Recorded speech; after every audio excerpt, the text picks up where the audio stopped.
Hello and welcome to another Touchline Fracas special podcast. With the Premier League kicking off in less than 48 hours, it's only right that we try and hear from everybody as the season commences.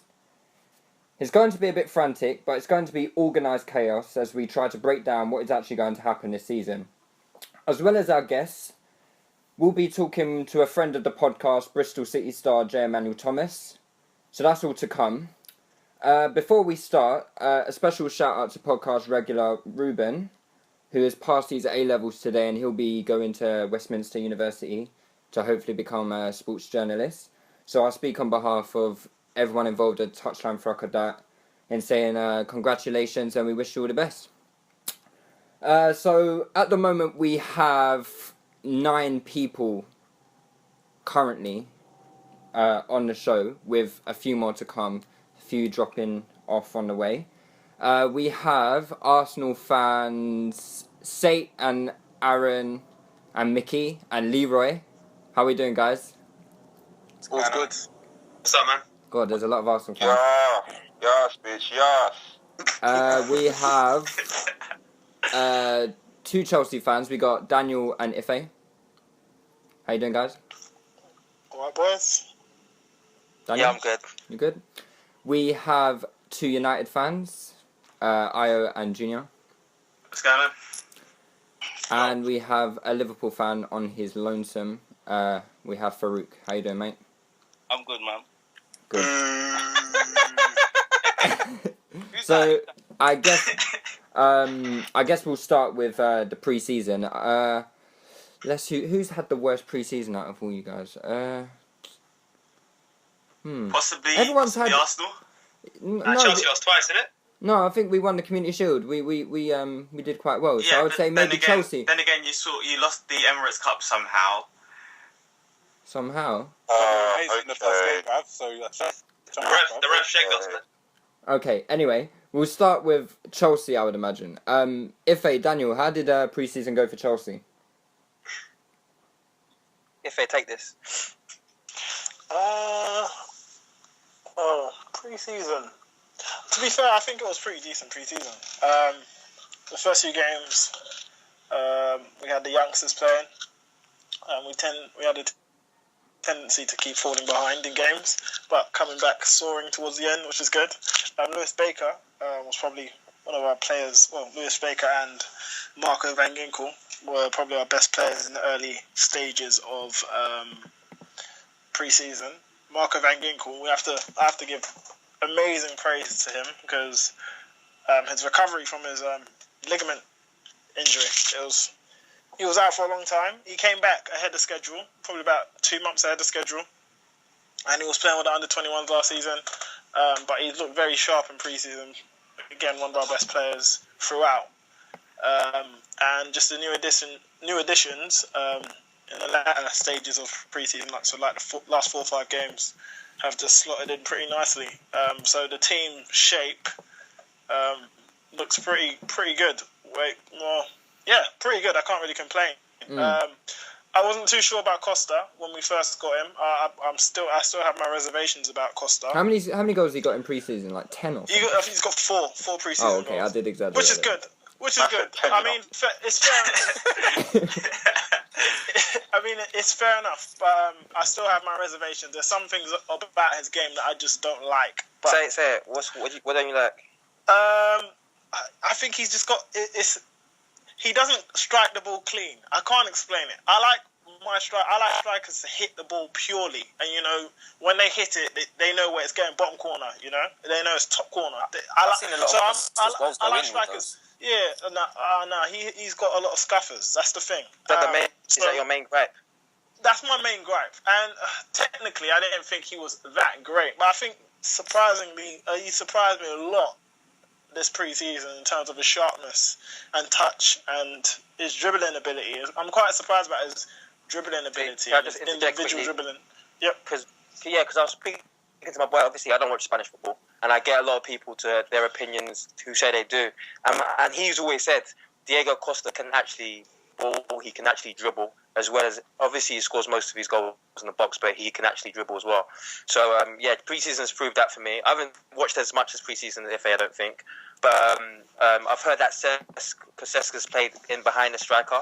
We played a 4-2-3-1. He's been tried as number 10, but I think when I've seen him, when he's in the pivot, he's because he goes forward as well. But he just, I don't know, the way that he just like kind of sets. It's seamless. I think twice he's just like set Diego Costa free. So I'm looking forward to seeing that more often.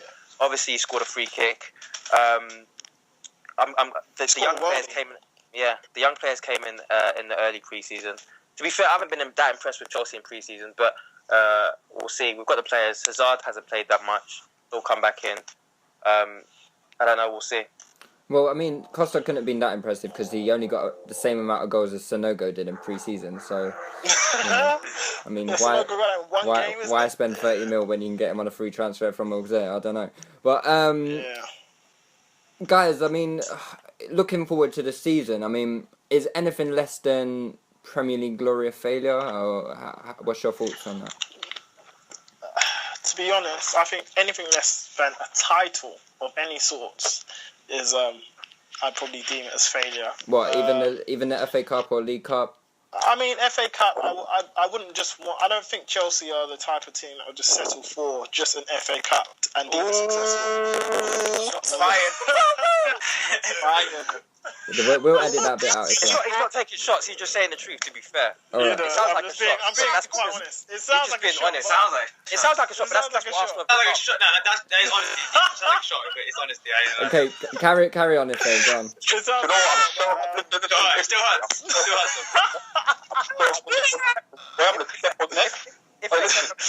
If go on, carry on. Okay. So anyway, I think I kind of agree with what Lewis was saying. He's been saying it for the past few weeks, to be honest. That he feels like if Chelsea don't win the league now, after being so close without a good striker last season, I think it will be quite ridiculous if we didn't at least challenge or at least take it down to the last day and win. Because to be honest, we have the tools. I think we have the tools. We have the best manager. Are we the only team that has the tools? No, that's an issue, and that's the thing that everyone else needs to realise, that Man City have got the tools as well. They don't have a good man. I don't think they've got particularly a good manager. I don't think they've got a better manager than any of the top 4 teams, to be honest. But they've got a better attack, I think. But they've got a better team. You need to bear in mind. Costa gets injured. We don't know what's going to happen this season. It's a big trouble. We have to think logically beyond the manager. You have to look at the players and the depth as well. So Chelsea's depth, we've not got enough firepower in terms of. Can I say something about Chelsea? Sorry. I think you can survive with Costa being out for a period because I think Fabregas will give you the goals that rely on Fabregas to give at least 20 goals this season. So yes, Costa could get injured, but provided that Torres and Drogba do that kind of off the ball work and essentially do what Drogba did in his first 2 seasons for Chelsea, which is literally play for Lampard. Fabregas will get you those goals. He can easily hit 25. Easily. Also, I think a lot of Chelsea's players are still on the upward side. I think Hazard can get more goals. I think Oscar can get more goals. Willian can get, it's in their ability range. So I think if they continue their upward trend, and we also forget Chelsea are very, very hard to score against under Jose Mourinho. So they may not need to score 99 or how many goals Liverpool scores? 101? They don't. They could. I would say just to continue your point, I would say you don't even need your strikers to hit more than 20 goals. I think Bayern Munich showed us in 2012, 2013 that as long as you have enough spread and you play in that way, because you don't play too far from what Bayern were doing towards the latter stages of 2012, 2013. We could easily do that. Hazard could easily hit double figures. Look at the competition in the Premier League though, and take that out of the Germany. Bayern Munich thing, and look at the competition in the Premier League. So when you're looking at what Manchester City have got with their firepower, you're looking at what Manchester United got with their firepower. It's not going to be the Bayern Munich situation. I personally think. No. But I don't bring Bayern Munich to say you replicate exactly what they did. But I'm saying in theory. You're talking about the spread. But you have to look at their competition, obviously. You have the players to do it. Even with the competition said, you have the players that can do that. But the reason why I take Bayern Munich out of that example is because they didn't have that competition that we'll face. That's true. Can I interject? That's very true. Go on. I think Chelsea will be fine even if Costa does get injured, because even if you think back to the years that they did win it, how many times did they have a 20-goal scoring striker? How many times? Drogba. It's a different Premier Drogba League. once. It's a different Premier League. Yeah, that's one. That's 2010.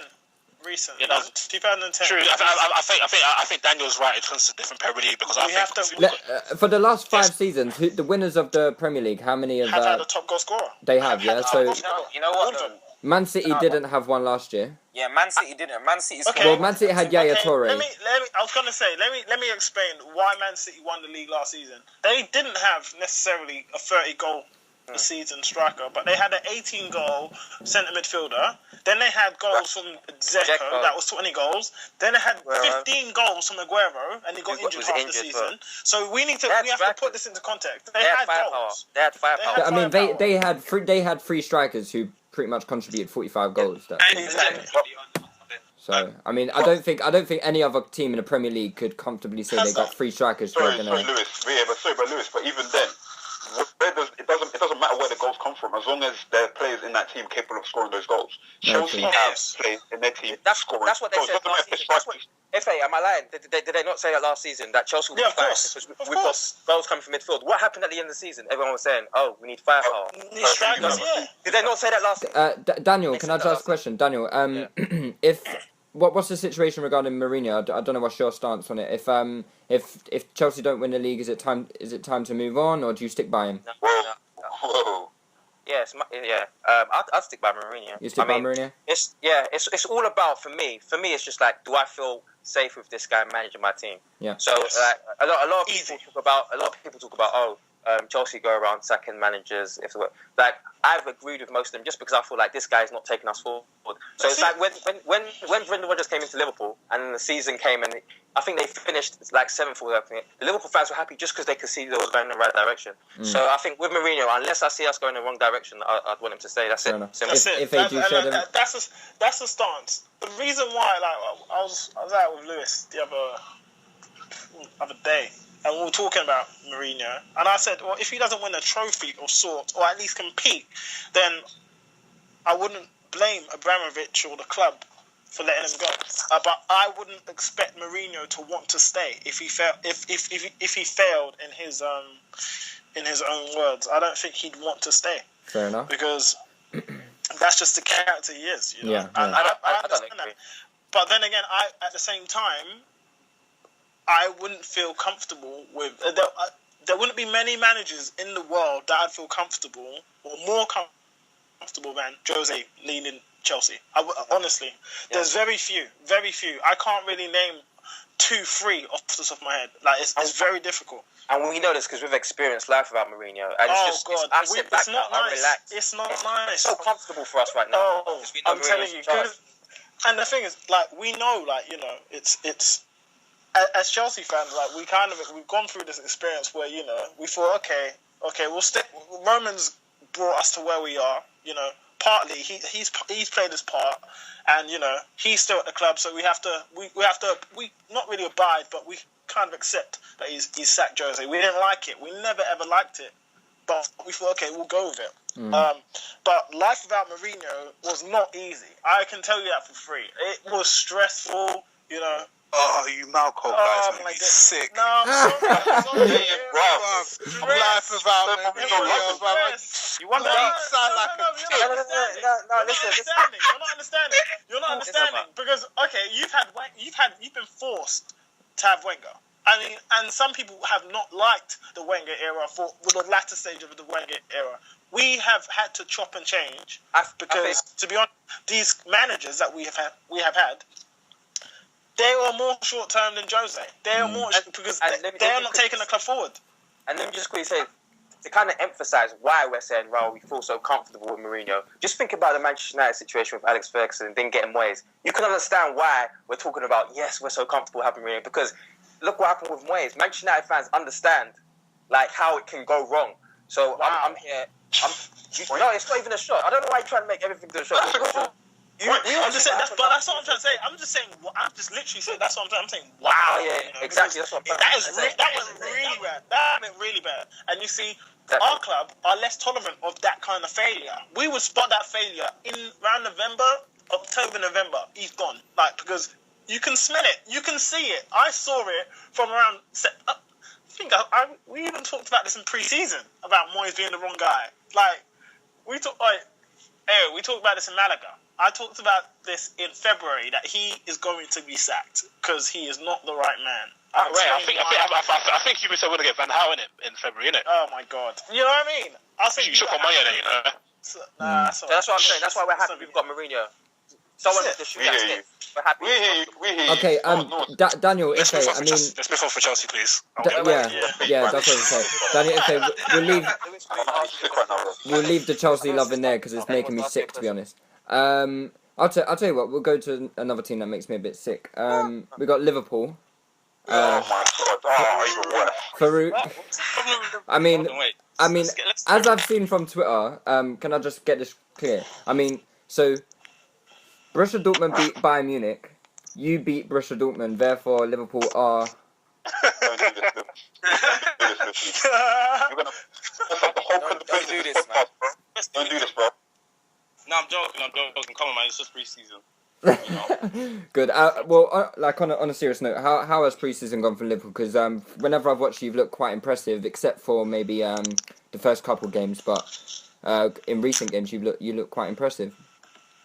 Well, pre-season has been a bit frustrating for me because usually pre-season is an opportunity to see, the new players and that, and all we've got to see really is Lambert. So that hasn't been great. That's good. And he hasn't scored. If he scored, it would have helped his confidence. So that would have been good to see. But besides that, Emre Can has impressed me. But them Vines are doing well, aren't they? Who? The Vines of Emre. Just throwing shots. Yeah, man, it's good. Emre Can's a good player. Yeah, he's impressed me. I thought he was gonna come and be like, kind of like shy and with himself. But he took Carragher's number, so that means he's got a bit of balls about him. And like he's good on the ball, but it's pre-season. I don't like to get too excited from pre-season. Can I ask you a question? How do you think you're going to deal with Champions League and competing in that and just staying a title challenge? I don't think we'll challenge for the title this season. That's me being honest. But my days, I like you already. I think we'll get top four. I think we'll get top four, and I think the Champions League is overstated because if you look at it, we're in pot 3, and just say we do get knocked out before the group, before the knockout stages, that's 6 games, and that's by December. And if you look at us before December, we was all right, but we really kicked on. It really kicked on from the year afterwards. Yeah. So I think it's being a bit overstated. Champions League really affects you when you get to the last stages, which I doubt we'll get to. Very so true. Wait. See, pardon. Do you know how many points Manchester United dropped in the early stages because we'll play away game, we'll have a Champions League game on a Wednesday, and then you have an away game on the weekend afterwards. Manchester United dropped points because they had David Moyes. But Faruk, when you were in Europa League a few years ago, I'm talking historically. I'm not talking about last season. Last season we didn't drop to the Champions League. We smacked it actually. Okay. No. I don't want to get too excited because the question, and it relates back to what Faruk was saying. Are you saying that because you were in the latter stages of the Champions League, it affected negatively your title challenge in England historically? Is that what you're saying? No. I'm saying exactly. From beginning, like United, had a hangover for when playing. I think quite a lot of teams did. When you play midweek and then you're playing, on the weekend, because a lot of the midweek fixtures tend to be, if they're domestic League Cup games where most of the heavy hitters don't play. So if you're playing your players game on a Saturday, then you play your first team back again on a Tuesday, Wednesday, then your first team again on a Saturday, Sunday. It does take effect, and especially when I don't think Liverpool have certain players that they can't really rotate. Like at the moment, your squad is that deep for guys like Sturridge should be missing out league games or Champions League games. You feel me? So you know what I think would be worse for Liverpool is that if they say they come third in their group and then they drop down to the Europa League and then they have to start. Then that's going to be a lot worse because then it changes from Wednesday, Tuesday, Saturday, Sunday to Thursday, Sunday. I think because I did want to say. Go on, Faruk. Go on. I think Europe affects teams much more than the Champions League does. That's statistically proven. I wish I had the article here, but it affects teams much more than the Champions League does. But I mean, I think everything's just being blown out of proportion. If we had Suarez, I don't think people would be asking that question about. I don't believe you would, because you just said that. Wait, let me speak. You lot just said that we need to be resting players like Sturridge. But if we had Sturridge and Suarez, then we could be rotating. Like, is Sturridge and Suarez the only players in your team? No, but I'm talking. Well, other positions can be rotated easily. Give me a position. Go on, tell me. How can right back be rotated? Sorry. What do you mean right back? Right back is hardly like the most important bit. Ben Johnson is poo anyway. So and that's exactly my point. Like, I wouldn't start Glenn Johnson against any team at any time in any league. You say that, but then think about all the games that Glenn Johnson started last season, and they still came second. So exactly, they can win games with Glenn Johnson at right back. Okay, Glenn Johnson wasn't in the team for most guys. Okay. Yeah, I was going to say that. Johnson missed quite a few games. 1, 2. If you've got strikers that will outscore most teams, then you kind of get away with it. Like many games that Liverpool won 4-2, 3-2. You know, like there was many situations where that happened. Sturridge can't do that on his ones.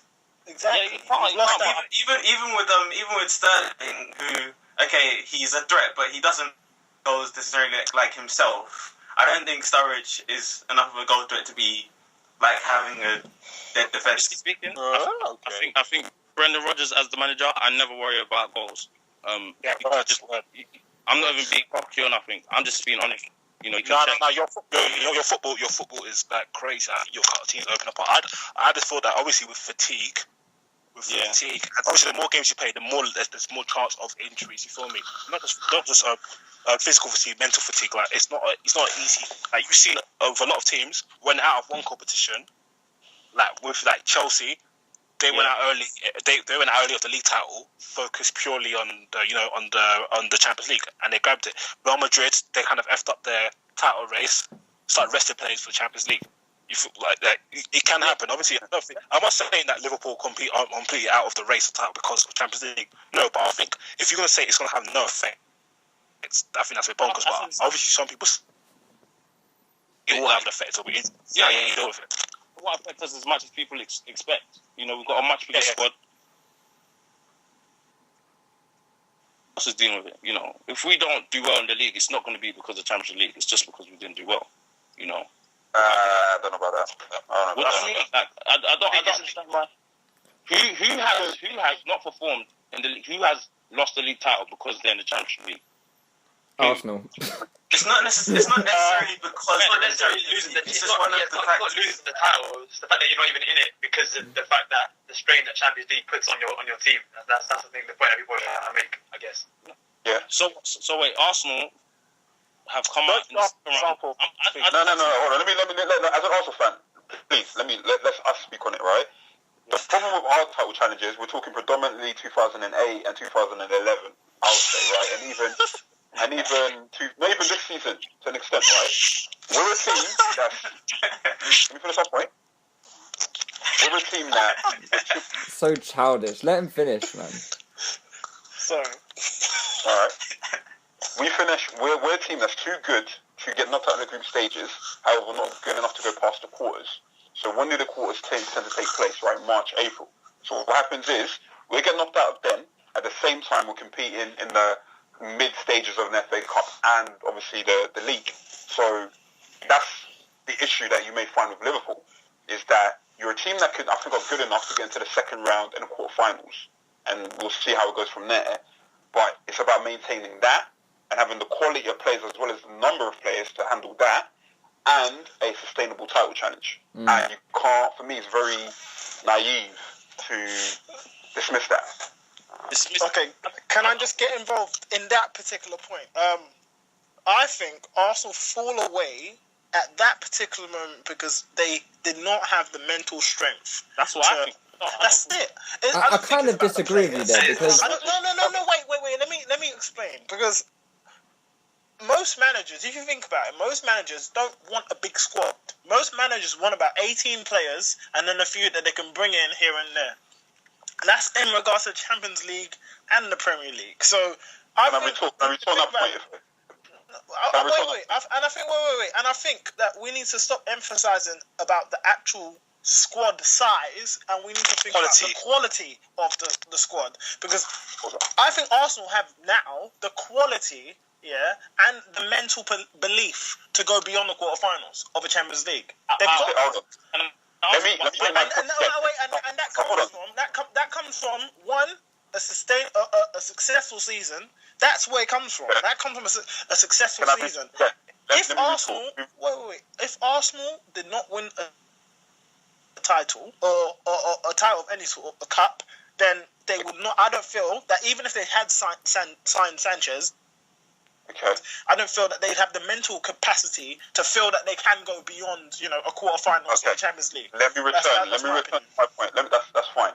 All right, guys, wrap it up though, because okay, cool. Yeah. I've just named. I'm not saying every year since 2006. I picked up 3 years in particular where we have made what you can consider title challenges: 2008, 2018. Right. If you look at the teams that we're playing in those ties, I will name you at least half those players will not be first-team players. And why is that? It's because we haven't had the quality. Remember, in 2011 or 2010, we're playing Barcelona away with Sylvester and Van Marlen. We're playing Sonogo. It goes back to my point again. Sorry? I'm not talking about Liverpool, Arsenal for the sake of talking about Arsenal. I'm talking about relating to having a good quality of squad throughout, and that's the risk of not having good quality players throughout a squad is when you accumulate fatigue, you're going to get to critical ties, whether that be that's what I'm talking about. Yeah, but you can't. Yeah, that's what I'm talking about. I'm not talking about the.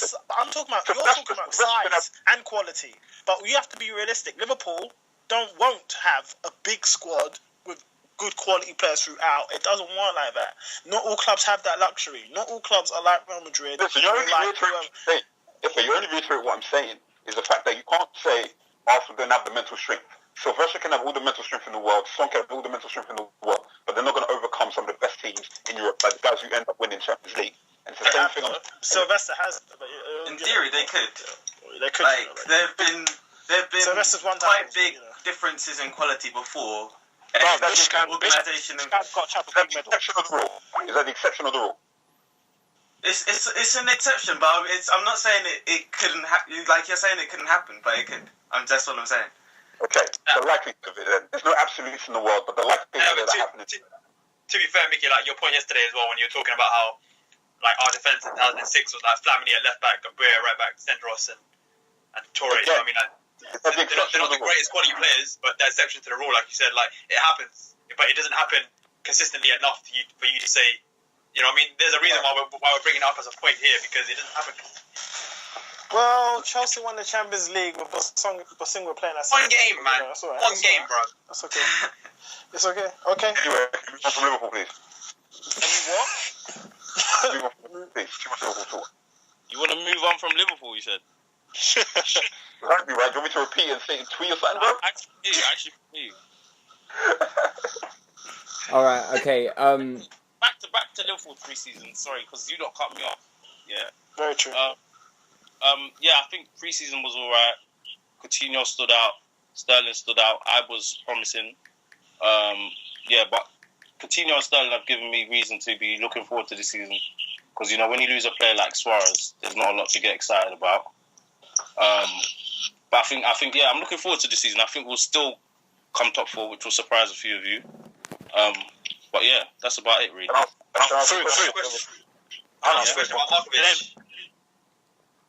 I'll ask you, how do you feel about signing Markovic? Like, have you seen him? Like, have you seen him before? And like, how do you think he's going to fit into your team? I saw him against Juve, and that's about it. So, to be fair, I haven't seen enough of him. I've read more about him than I've seen him.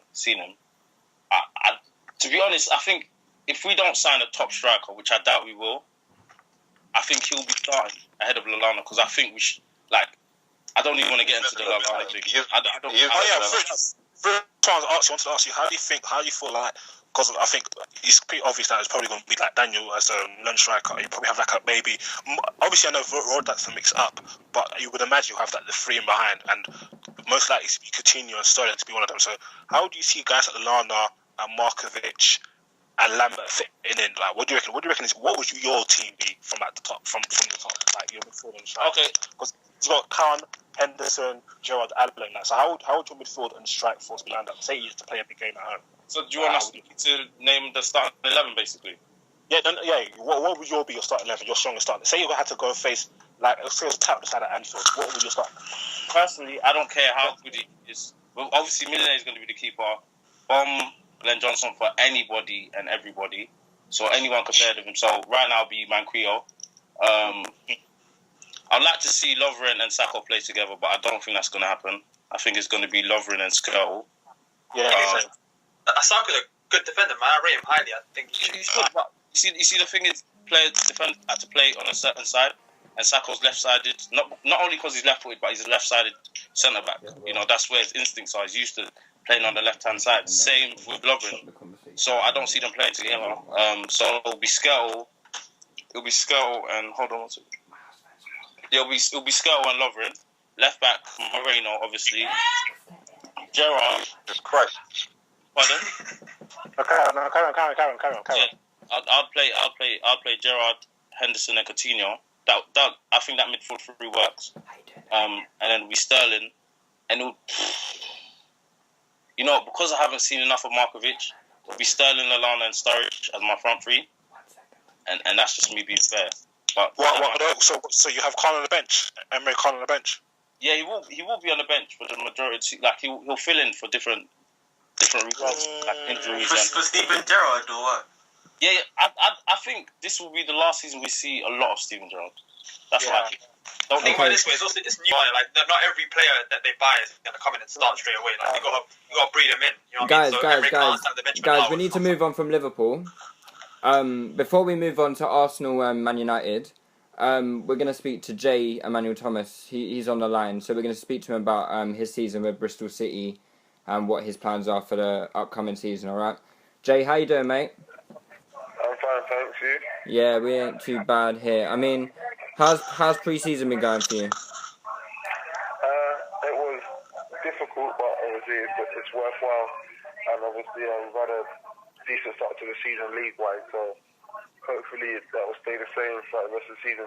Yeah, I mean, you got, as you said, you got a decent win the other day against Sheffield United. But you didn't start. Is there everything alright, or fitness-wise? It's fine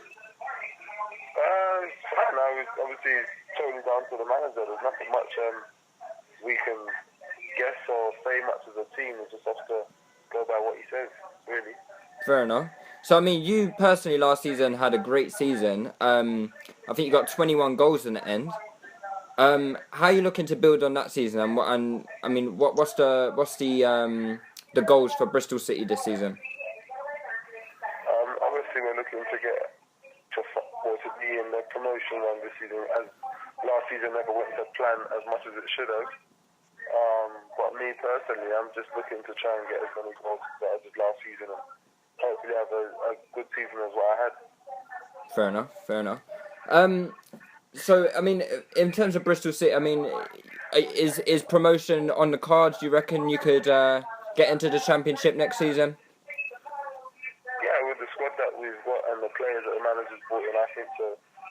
Obviously, it's always going to be difficult because obviously some of the teams around us are obviously good sides. So we just got to make sure we do what we do best, and we hope for the best in the long run. Cool. So, I mean, moving on to the Premier League, who do you think's going to win the Premier League title this season? I actually couldn't say. It's a difficult one to call. Before, obviously, from going back from last season, I had faith that obviously Manchester City squad was going to grow and get stronger. But obviously, I don't know how well they're going to start off the season on the weekend. So I won't really be able to tell until I've seen performances from the top side early in the season, obviously with new signings and stuff. No, fair enough. What about, I mean, the top four? I mean, we've got a few Liverpool fans, Arsenal fans, Man United fans, Chelsea fans all in the conversation as we speak. If you were going to let one of them down, who's not going to make top four this season? I don't think Man United will make the top four. Okay. They'll be happy to hear that. Guys, do you have any questions to ask Jay before we let him go? Yeah, ask him a question. What part of your game in particular have you been working on during pre-season, or do you wish to obviously improve on in this coming season with Bristol City? Well, obviously, since I've left Arsenal, I've become more of an out-and-out striker, so I think more of my hold-up and link play than anything, because obviously that wasn't something that I really did, because obviously when I left, I was playing as a man in the hole or a wide man. Guys, any more questions? Obviously, your time at Arsenal in terms of first team appearances was limited, and you've played obviously with Doncaster and Bristol City. What would you say the differences are in terms of the few games you got with Arsenal and the type of competition that you face in maybe the Championship and League One? Like, what in terms of the style of football that you play against? What have you really been surprised at or noticed a change in? I'm not quite sure if I heard that whole question, but I think I got the be all and end all of it. But I think the football standard, obviously, in the Premier League, there's a lot more technicality in it. And obviously, the lower down you go, it becomes a lot more hustle and bustle, a lot more physical. So you've got to be physically strong to make sure you can look after yourself. But obviously, then there's also the technical side of things, because it's always that technical ability that can win you a game. So yeah, it's one of them things where I've had to learn to get to grips with the ball's not always going to be on the ground type thing, because not every team looks to play football in the league that we're in. All right, nice one, Jay. Jay, thanks for joining us. I'm sorry to cut it short. We wish you luck for your upcoming season. Hopefully, we'll see Bristol City in the Championship next season. Thank you. Cheers, man. All right. Yeah, so that was Jay Emmanuel-Thomas. Speaking about Bristol City and his upcoming season with them. So I guess we'll move on to Arsenal. We have Mickey and Leroy and Aaron still here. So guys, how do you think pre-season went for Arsenal? I'll start. I think it went okay. I don't think we played a lot of games in particular. I know Sate had a slight issue in terms of the intensity. Maybe it's not as good as it's been previous years. The new signings have looked decent. Chambers has really impressed me, I admit. I didn't get to see a lot of him during his time at Southampton. Sanchez has looked pretty good, considering he's not fully fit. I was very impressed with Bellerin as well. Obviously, we're trying to integrate him into the first team. So I've not got any real complaints. Obviously, the win over Manchester City last Sunday, that kind of surprised me more than anything. I don't know whether we were that good or Man City were just not at the races. But it's I'm more hopeful than anything, so we'll see how it goes. Okay. Aaron, Leroy, anything to add on? Yeah, I pretty much echo Mickey's thoughts in that, but I was a bit concerned because, I thought we weren't playing enough games, or I thought, because I was really concerned in terms of the Emirates Cup, because I thought, especially when the first team played in the second game, I thought we looked really unfit and really not at the races. And at that close to the season, I was thinking, oh man, what are we going to do? Because we're not ready at all. And obviously, I've got a big concern anyway, because the Germans, especially Mertesacker and Ozil, I feel are very, very important. I think Mesut Ozil is crucial to our cutting edge going forward, because I think we were very blunt last season, and he's the only one who provided that. And then when he was missing, then we had no cutting edge at all. But and I think Mertesacker is very important for the organisation of defence. So I was worried about them anyway. So then when we looked a bit lacklustre in the Emirates Cup, I was thinking, boy, we're in for a bad start, a very bad start to the season. And then I don't know what happened at the City. Big up Shad Forsdyke for whatever, because he's done wonders, because the team looked fit, the team looked hungry, and the team looked really sharp physically. So I don't know, in 1 week I don't know what he'd done, but I was really happy with the City game. Even everyone's saying City played bad or City had players missing and that, but I don't think we allowed them to play. I think tactically we were amazing. I think midfield was working really well. So I think a lot of that was due to Arsenal's performance as well. Obviously, City didn't turn up and City didn't look hungry and stuff, but people can't really downplay our part in that performance. I mean, we played well. Shush, man. Let me finish.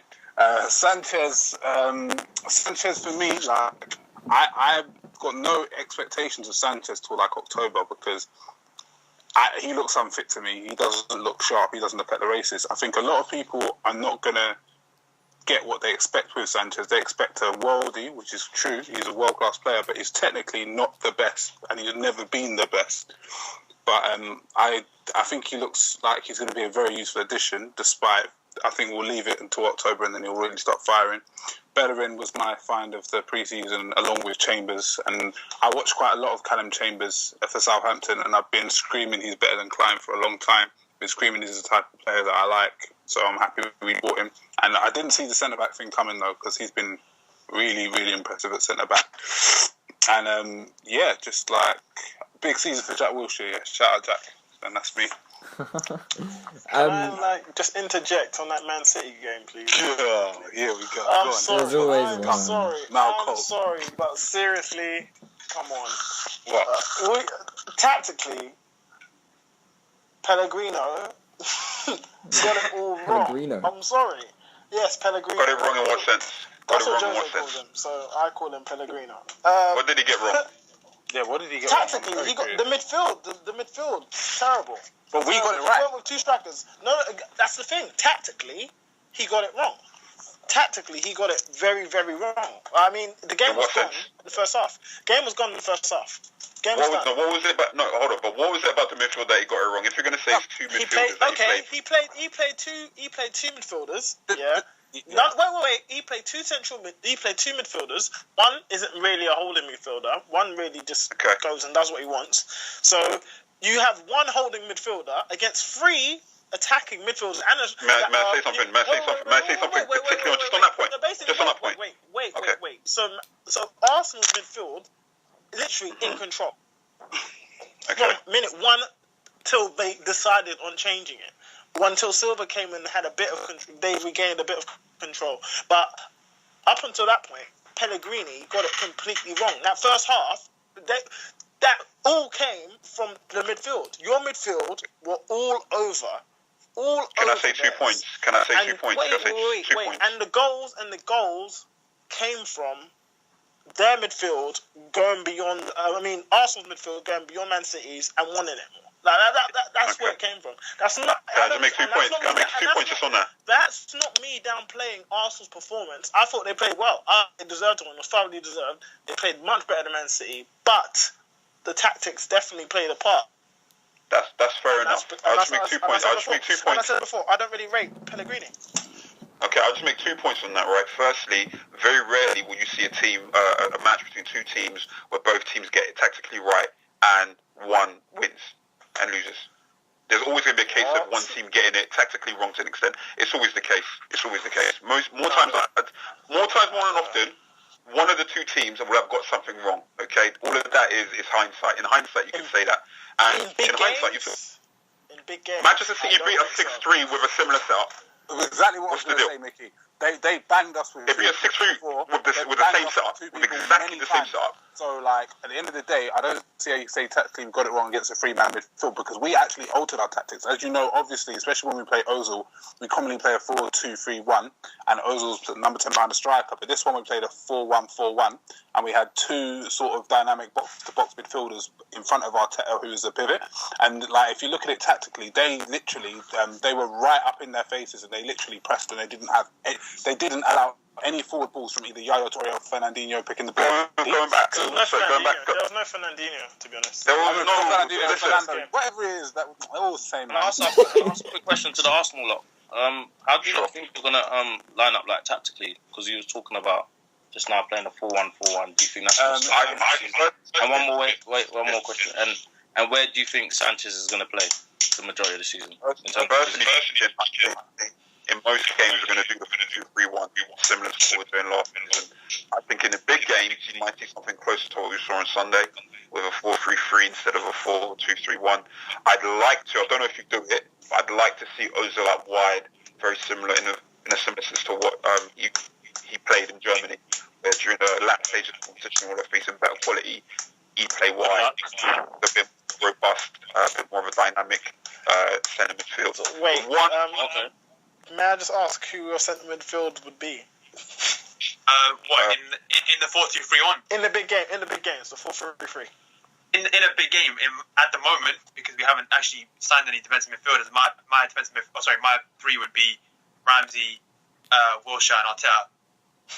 You got Wilshere and Ramsey playing on the same line, and Arteta just behind them. Now, can I make a point? Aaron? And I agree with Aaron, by the way. I have exactly the same.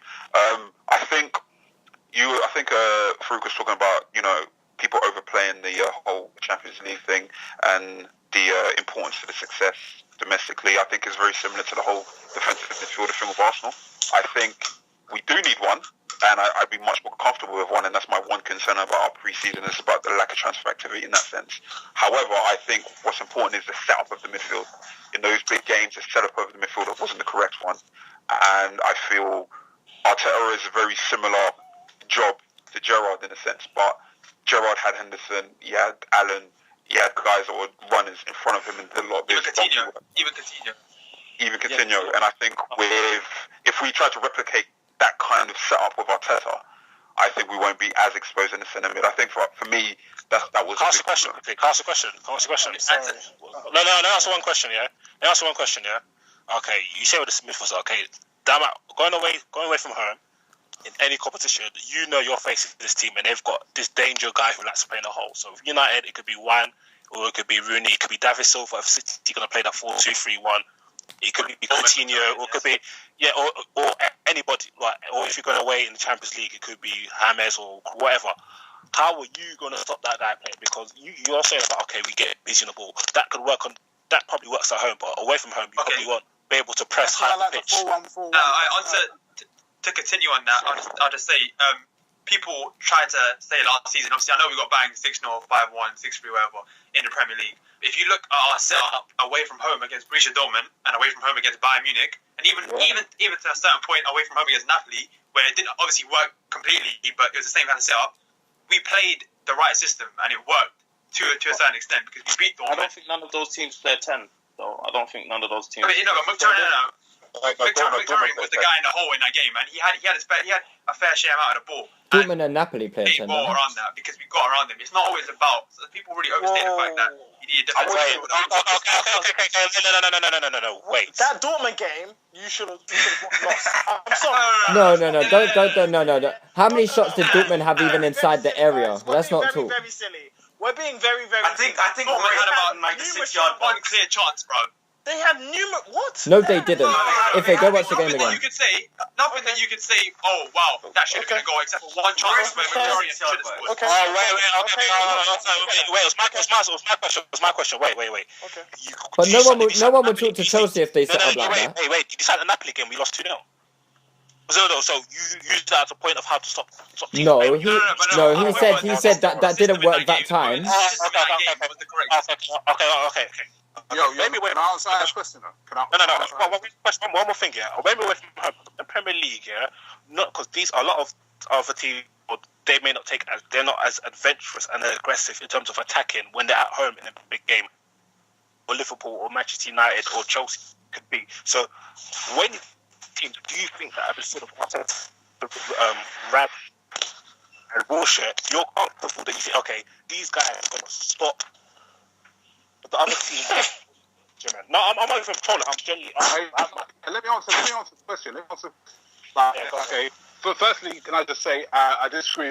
I agree with Nicky in terms of we didn't get the system right, but defensive mid is absolutely imperative. Absolutely imperative. Yeah, the second bit. In terms of stopping number 10 in that system. In terms of stopping number 10 in that system, this is why I like the 4-1-4-1, which I was saying, because if you have basically Ramsey or Wilshere or whatever, but personally I would choose Ramsey and Rosicky. That's my personal opinion. Then Ramsey, Wilshere, or whatever. But if you have two on the same line in that attacking line, you block a lot of the passing options, like for that number 10. You can block a lot of passing options from that number 10 because, the way it does it is they shuttle across that line. So not across the line, sort of. It's vertically. Sorry. So you've got Arteta sitting at the base, and then you've got these two players who basically can interchange and cut and shuttle vertically and come deep. And basically they cut off the passing option to that number 10. That's how it works defensively in that 4-1. So that's Leroy, that, Leroy, I know this after. You guys. yeah, no. What's it? Yeah, what are you saying, Chris? No. Let if you ask this question, go on. It's not even just that. I can't really say the way we battered you guys last season at the Bridge. That was more, although we played brilliantly, it was like a whirlwind. But I think it was quite calamitous as well from Arsenal's perspective. But if I'm looking at my team and I'm looking at how we set up a 4-3-3 against you guys, I think we absolutely battered you. I'm sorry. I don't think. Hold on. What's the question? You just talk about Chelsea better enough. No. I'm just saying, if in our setup against Chelsea's setup away from home, do you think that 4-3-3 would work realistically? I'm asking that. Okay. On that point, right? Wait, no. The initial question was, how would you play against the big teams away from home? You guys said 4-3-3 with Ramsey, Wilshere in front, just yeah, exactly, just in front of Arteta. And I'm saying, would you feel comfortable going to the Bridge with that three against our three? Are you sure? No, that's why we want a DM. But that's the point. That's what we got right now. We can't just get someone out of nothing, can we? That's the option we have. Okay. I'd rather go with that lot than Flamini. I'd rather go with that than Flamini all day. I don't want Flamini anywhere near our team. Okay. Another question. Would you be happy and comfortable with Khedira being that holding midfielder? No, I wouldn't. Okay, that's what I wanted to ask. The guy's a box-to-box offensive midfielder. He's not a defensive midfielder, and these people who think... tell your fellow Arsenal fans, because I don't think many... Listen, Arsenal_news is not... He's a troll account, bro. The guy's a dickhead. Hold on. First and foremost, most sensible Arsenal fans, don't just say all Arsenal fans are like that. Most sensible Arsenal fans have said it from day start. Khedira is not the guy. Didn't say all, but you know. I didn't say all, but you know. When you say Arsenal fans, you're talking about Arsenal fans. Maybe not. I'm talking about there is a large majority on Twitter that say quite nonsensically this is a defensive midfielder. Let's allow this inter-club jihad. Let's stick to the point, please. Going back to what I'm saying, right? At the end of the day, those matches, it wasn't just Chelsea versus Liverpool away, Manchester City away, that these kind of results happened because not only was the midfield that we used, the setup, not just personnel, the actual setup was not the right one, firstly. Secondly, there was a personal issue. You played Oxlade-Chamberlain and Arteta versus Chelsea. That was bonkers. We had no other choice. Yeah, no one else. Yeah, fair enough. Just fair enough. But No. Not to you, Mickey. To Io for saying that's bonkers. We had no one else. Yeah. Wait. So, what was Rosicky playing? Go back to the console. Hold on. Go back to the console. Rosicky played in front. Was Flamini injured? Yeah, Flamini, I don't know. No, Flamini was suspended, I think. Flamini was suspended. Yeah, but he was suspended. Rosicky played ahead of thing, and Ozil was injured. So was Warshaw. And so was Ramsey. I'm sure Rosicky was playing. I'm sure he was playing. He was playing. It was Chamberlain, Rosicky, and Arteta. No offense. Yeah, I was going to say no offense, but you would definitely not have wanted Wilshere in that game. No offense. Alright, again, this is just me, some Wilshere agenda. Listen, at the end of the day, going back to what I was saying, right? No offense. Given the personnel, if we have the personnel, and if we use a similar tactics that we were talking about, whether it be Manchester City, the community skills, or versus Napoli, I think, which one was it? The away leg that we played first, we beat 4-0 or 3-0. That was at home. What's that? Fenerbahce is away. Which game? Versus Napoli, right? Oh, Napoli at home. That's at home. It's not just all of those games that we talked about that we got smashed. We didn't have the personnel that we would start, and we didn't set up like we should. And given that may change, or will probably change this season, even if we don't sign a DM, it won't be the same type of result, the same type of performance that you thought. I know that. No. I'm saying. I just asked. Simple question. Christopher Kane feel comfortable going away to these teams with this setup, or do you? Because you said it's not imperative, so I'm asking you because I personally think that even me, I'm imagining that I'm more confident of taking any sort of team to anywhere at this moment in time, innit? So it's not even like a personal. It's not. So I'm saying as a neutral, And I do rate a lot of Arsenal players secretly. I don't say it unwritten, but I personally think the players you have and the way you play, I think a defensive midfielder is imperative because just having somebody like a guy like Fernandinho, a guy like Matic, I think not only they're stoppers, but they can play. Busquets, Javi Martinez. We saw how bad Bayern had the setup of the 4-1-4-1 against Real Madrid. What happened? They got absolutely blown away because They didn't. Okay. Bayern didn't get blown away. What? Wow. No, they didn't have that setup. I didn't say they didn't get blown away. They didn't have that setup. Them guys were playing like some 3-4-3 business. Cruz is the whole deepest midfielder. They switched it. They switched it about. They were playing some bad formation, bro. Like, let's not use that as an example. But I think I agree with what Lewis was saying the other day, about yesterday when he said there's some positions in the pitch where being physically better than your opponent is important, or just being physically good is important. And in some games, like when you got Matic and Fernandinho, those guys, they're physically ahead of their opponents, and it works. I would say. Like Arteta has the mind to be a great defensive midfielder, but his legs just don't do it. It's not just about legs. It's the fact that look at even like let me think. Busquets, he's not exactly the biggest physical. It's just about Busquets can stop somebody playing. That's the system, man. That's not. Even if you put Busquets in as our defensive midfielder against Liverpool, we'll still get spanked. Oh, we would get pumped. Bruv, he'll get pumped at Arsenal, bruv. Busquets will get pumped, bruv. He'll get easy. I'm sorry. But guys like Ramsey, literally, like, Ramsey gives away the ball not more than not to the extent of having Arteta there. Whoa. It'll be the same. Don't get it twisted. It'll be the same. Don't get it We'll get twisted. spanked. Arsenal do not need a Busquets. I know. They need these type of players. Okay, They need a destroyer. They don't need. I just said there's teams have people that can stop people playing. And Busquets, his pressing game is very good as well, isn't it? He might not be as good as the man. It's the system, bro. Do you know why Busquets is so good in position? The fact that when he gets the ball, it's just a one touch and the play is gone. That's it. Okay, I want to go on the ball, off the ball. Okay, I'll keep you that. Okay, back Busquets. Let's look at everybody else. They got players who can stop the opposition playing. And I don't think Arsenal. I'm with you. Listen, I'm with you right now. They have a Can I say something? Please.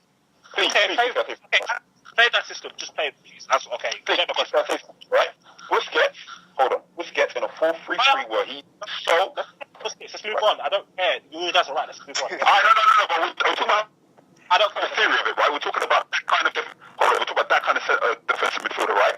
The problem with Arsenal, we went into the games playing like a pivot, right? It was Arteta and Ramsey, Arteta and someone. It was two pivot, right? When that's the case, that means that your number 10, which would tend to be Ozil, isn't doing that kind of defensive work. So you've got Ramsey that's pushing on, so he's leaving Arteta isolated. When you've got a player that's isolated and he doesn't have the athleticism to recover, that's going to obviously be a negative. All right. However, when you play with one pivot, then you've got two centre midfielders that will do that covering, because you can have Ramsey that covers, you can have Wilshere that covers. So the physical demand on Arteta won't be as demanding as it would be in a normal pivot. And that's why when you talk about you need a destroyer, if we're going to play a 4-2-3-1 with a double pivot, that's when we need a destroyer. If you play with a 4-1-4-1, you don't need a destroyer. In fact, you'd rather have the Busquets type, the Arteta type, those guys that run intelligence, because they don't have to really move that much. Okay, we'll see. Okay, guys. And this is why. One last thing, and this is why, and I'm going to be pretty biased, but this is why Matic isn't just a destroyer. He's a creator from. All right, this is a topic for another day. It's a topic for another day. We can do a whole podcast on Matic versus the world. But guys, let's move on from Arsenal now. I mean, one more point about Arsenal. Just a quick, brief statement, please. Leroy, Mickey, and Aaron. Can Arsenal win the title? Oh, yes. Yes. No. Is that 2 no's? Wow. Who said no? Leroy? I said no. I think that's as not I know. As we are no bad one. The only reason I say no, even if you get a defensive midfielder, even if you get a defensive midfielder, even if you get Cavani or whatever, I just believe that the performance over the season will be better.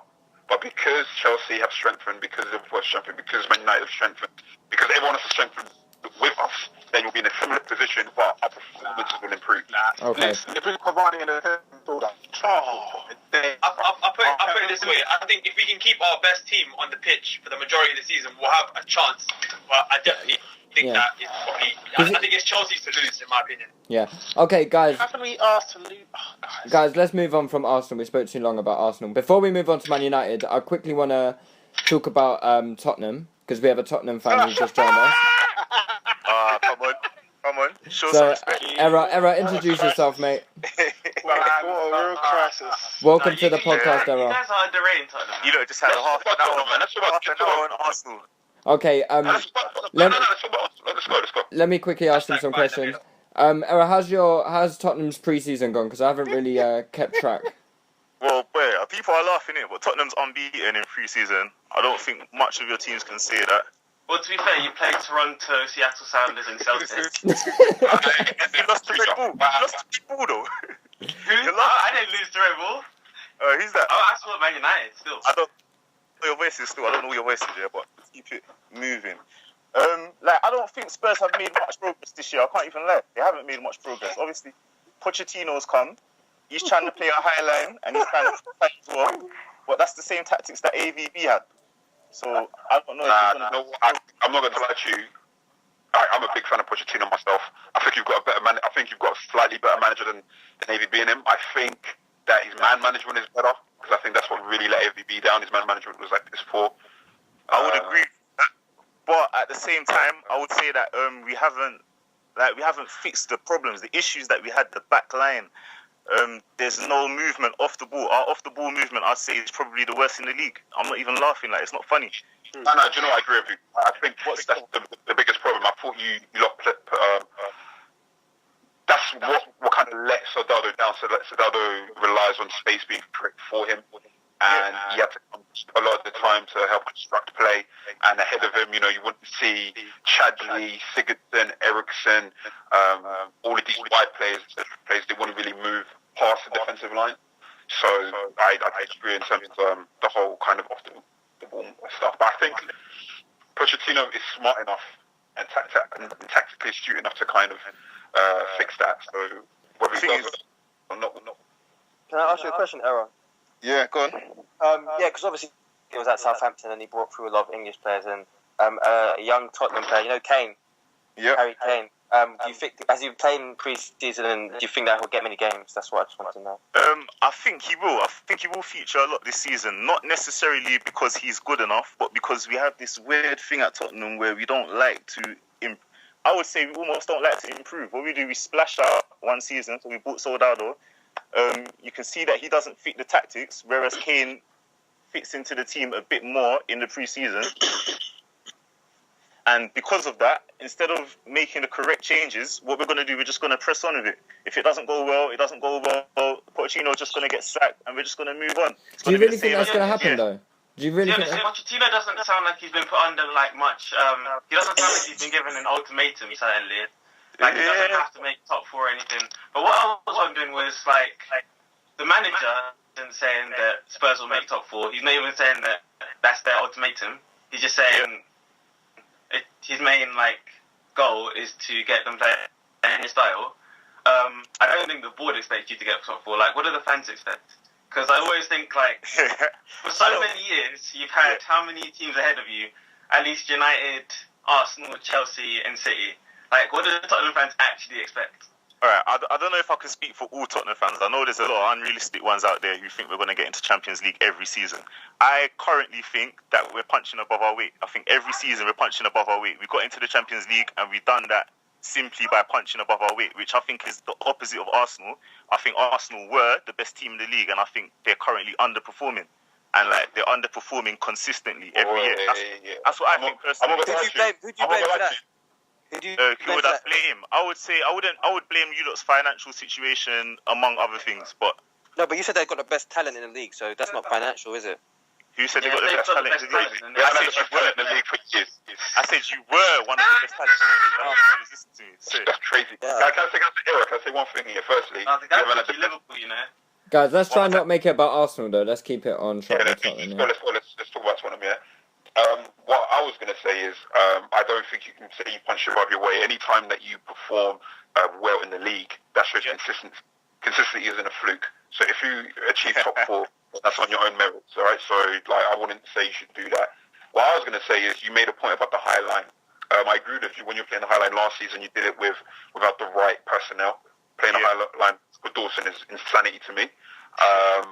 If you were to make a change, because obviously you brought in Yedlin, I don't know if you brought in any other centre-halves or any defenders. Yedlin isn't coming until 14-15. Yedlin's coming in next year, yeah. Okay. Have you bought any other defenders that would you think?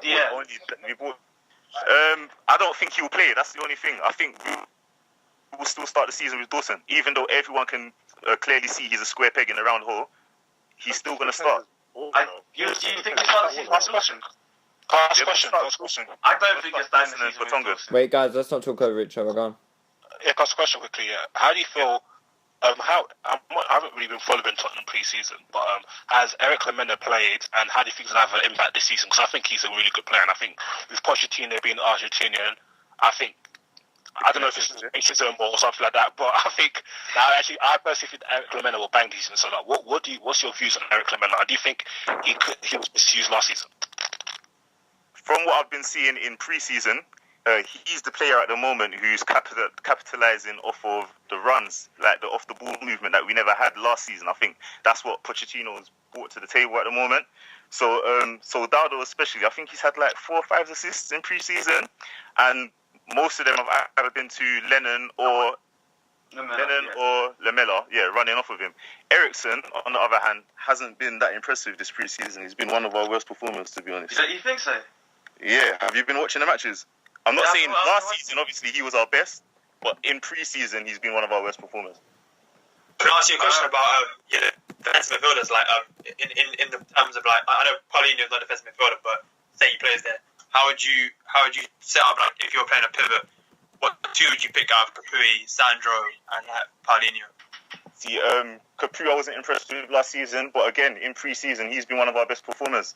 So, I wouldn't just throw him into the team again, because I feel like he's got this issue where he like dilly-dallies on the ball too much, and he doesn't pull out of challenges. Like, I think that's why he tends to get injured.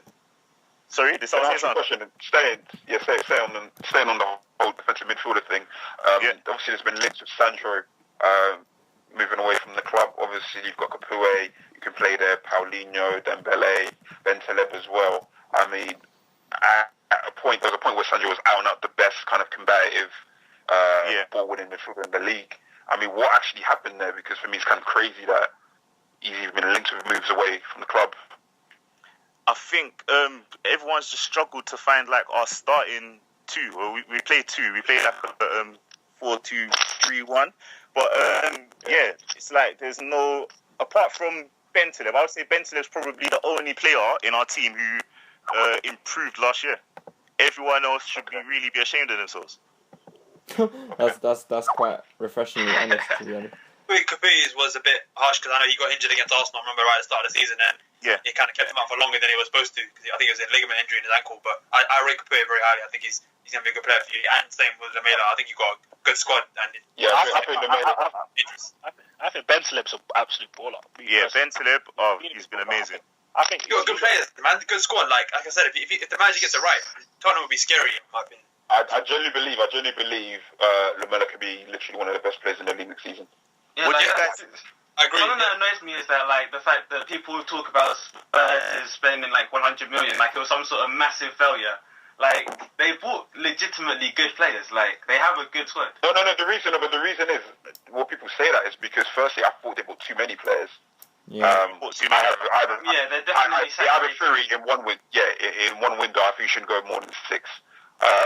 And you bought players in positions where you really didn't need to buy. You overloaded in positions. Yeah, exactly. Overloaded, and like you bought players that should more or less all be starting, not because of quality, but these are players that you can't just throw. I think Alan Sugar said that something about they were like a kid in a candy store. Yeah. Spurs had a very good midfield from early. You went and bought another 4 when you're still playing Danny Rose left back. That didn't make too much sense. I really don't. Look look at centre back, like even in centre back here, we haven't had centre cover in centre back for about 3 years now. Decent cover. And Yunus Kabul, I don't know why you guys play Yunus Kabul, because that guy is abs. Yeah. He's not coming back. Like, he's never going to centre make it back. backs. Who's Yeah, that? centre backs. I think Vertonghen and Enriquez are your best two. One more time. Sorry, two of you talking at the same time. I couldn't hear it. And Junior go. Sorry. Hey, they're going to start playing Zeki Fracas as centre back as well. It's going to be him, Dier, Masakio if they buy him, and then Vertonghen. That's going to be. So what's happened to Chiriches? I like Kirikes as well, actually.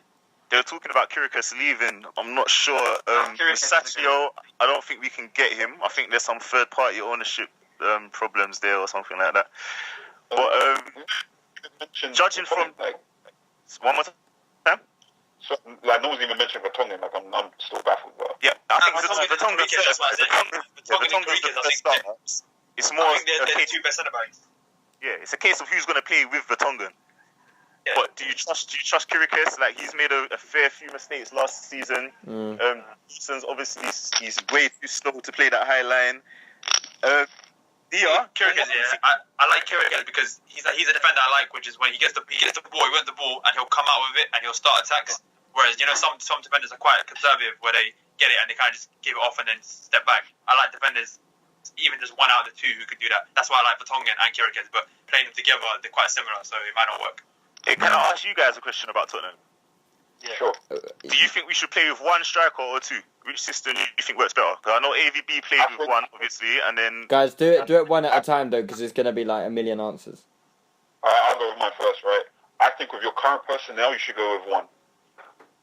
Agreed. Okay. I agree, yeah. Does everyone agree with Mickey, or does someone disagree? I think you should go with one. Which one would you say? Adebayo. Soldado for me. Yeah. Soldado. I think you need to move forward with Soldado, to be honest. I think Soldado is the better option, like obviously in the future. But right now, with the way the team plays, I think Adebayo is probably a better.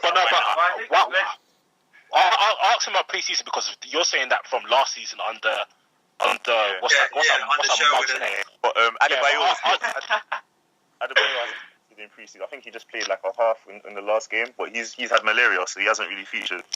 Why would you laugh at that? That is unbelievable. Guys, man, he loves it. That is unbelievable. Can I just point out that that's Ayo and Leroy laughing? Imagine it's the Nigerians, you know. Hey, this season, the pre-season. That's got malaria. Hold on. I said Leroy's a doctor. Imagine laughing at my lyrics. I'm about to say, Leroy's a doctor. He's laughing at the season. Eric, can I ask you a question though? He said, not malaria. Eric, I got out of Nigeria. You don't need to chill. Eric, this is a personal question for my fantasy team, innit? Do you think Lamelo will get many goals and assists this season? Yeah. Yeah, I think he will. As long as the players stick to the plan. Alright, he's rolling. If Soldado plays, I reckon Lamelo will get more goals than assists. So, Era, quickly before we move on to Man United, what would be a successful season for Tottenham? A successful one, I'd say, would probably be fourth. Ooh. So anything below that is not... That is successful. You asked him a question, it's successful. That's successful. Okay, fair enough. What he thinks is going to happen. Yeah, there you go. Realistically, I would say probably about 5th, 6th. But then again, that depends if everyone else does as good as they think they're going to do. Would you take 5th? Successful season, I'd say it's probably like 5th and maybe like a decent League Cup run or something. You know these teams. I think we should aim was probably 5th to 6th with decent. You've got good personnel, man. Like, I think kind of the team is a good manager. If you look at Liverpool last season, you would have thought, okay, 6 is decent for them. So you never know if some of the big boys mess it up, like which can easily happen, and Tottenham execute. Why not? Like, you never know. I'm not backing it. I ain't putting my piece down, but I'm just saying that. Fourth, like, I don't see why Tottenham would be spending money getting a top quality manager and be aiming for 5th. Like, it don't make sense. I think. No. But the only reason for me, when someone asks me a question like that, especially about Arsenal, my thing is, okay, what can we do that's in our hands? Yeah. Even Liverpool, because you can say that about Liverpool, which is a valid point. I totally hear you, but that was reliant on external factors. There's obviously in football, it's a 20-team league, but I think when you're creating objectives for what you want to do, predominantly should think about what is in our hands. We're not relying on these teams to mess up. It's about what we can do. Chelsea can say, Man City can say title run because it's in their hands. They're not relying on people to mess up. A team like Spurs, when it comes to hitting top 4, it is relying on not just Manchester City, Chelsea, Arsenal, Liverpool, Manchester United, Everton. There's more variables. So I think very true. I think when we're aiming, we're creating aims, I think we should bear that in mind. Okay. Plus. So one more thing here. I was just going to say that I know everyone rates Poch, but don't forget that we beat Southampton twice home and away last season. And that was with Sherwood. I don't think anyone really rates Sherwood. King Sherwood. Yeah, but we like Sherwood. 3 times to West Ham. There you go. That's what I was saying. It's up and down. Like anything can happen. Anyone can get it at White Hart Lane. That's what happens when you play. Except for Arsenal. Riziki. See, the difference in Arsenal and Spurs, though, I think Spurs players, they get told not to lose the match. It's important not to lose. The fans will hate you. Whereas I think Arsenal players get told if you score against Spurs, you're a legend, and that's it.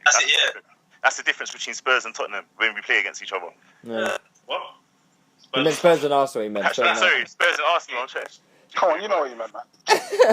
All right, guys, let's move on to the biggest jokers of the show. Yeah, shout out your boy Moyes.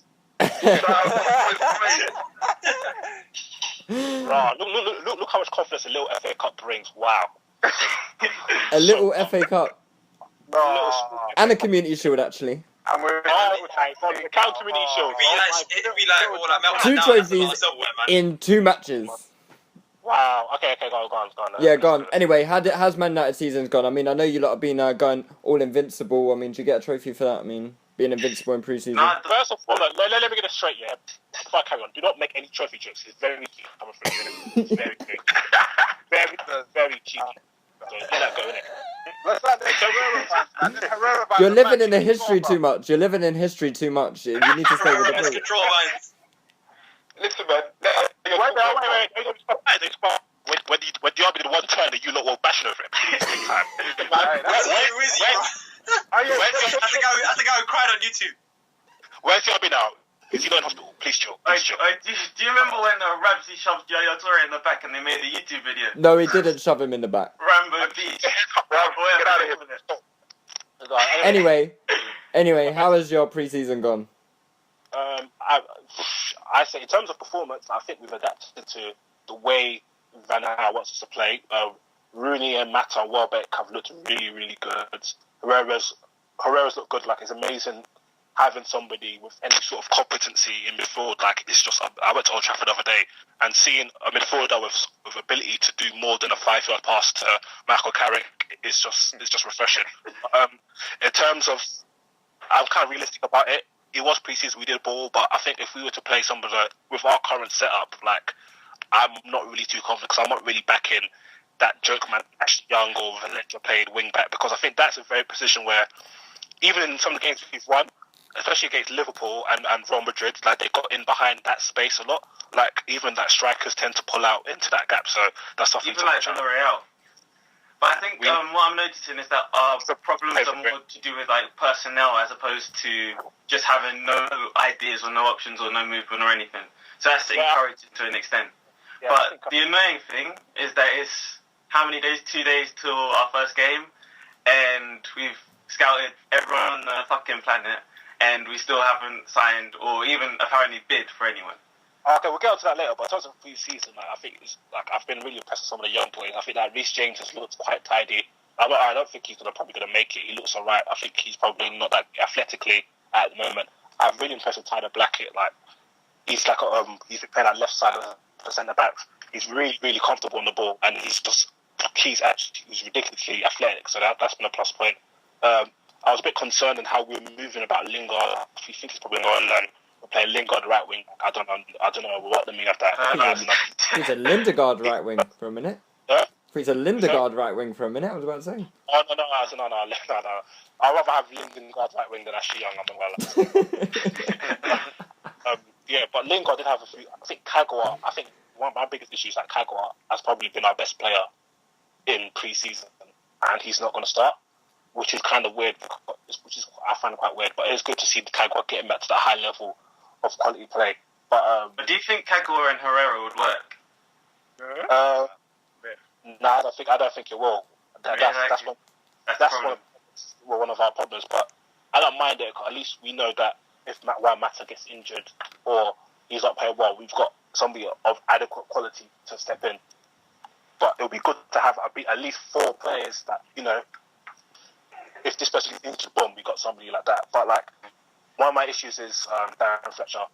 The guy absolute garbage. Like, I don't know what. Maybe everyone is watching a different exclusive stream to me because of the games I haven't seen. The guy has been absolute garbage. Like, it's because they love Darren Fletcher, isn't it?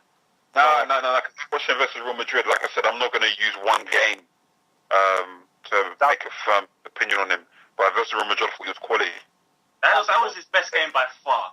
Like, after that, he fell off.